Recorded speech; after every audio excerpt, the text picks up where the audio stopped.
Okay, so this video is breaking down the rubric, so what you're actually going to be graded on. So you're going to get 10 points for addressing, is Matt a conformist or is Matt an individual? So did you identify whether or not you thought one or the other?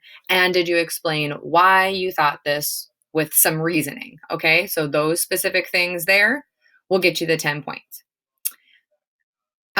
20 points for direct quotes and your thoughts. So, did you select direct quotes from the novel that specifically showed why you view him as a conformist or an individual? So, that's going to involve a little bit of work to go back and find those things.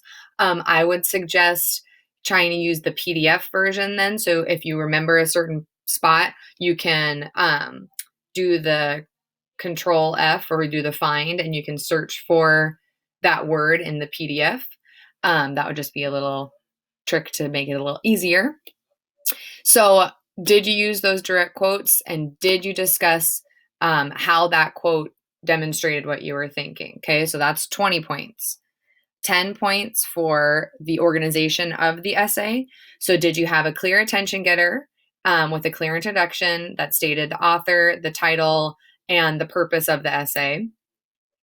And remember that when we're writing essays, we're not using I. So you're not going to say things like, I'm going to be writing about if Matt's an individual or conformist, but just say what you think. Okay. I already know you think this because you're the one writing it.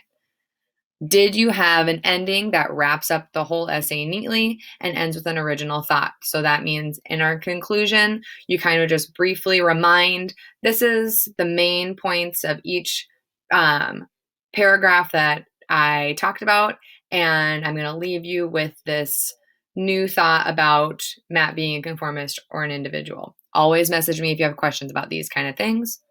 Then we've got 5 points for attention to the directions. So just, was it within the page limit? Was it the amount of paragraphs? Was it written in the right font? The right size? Did you share it properly? All of that.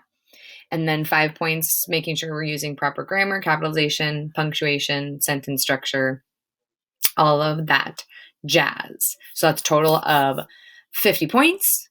So if you want to make sure you get all 50 points, use this rubric as you're writing or after you've finished your first draft to go through and see, can I check these off, or would I need to do a little more work to get the full points?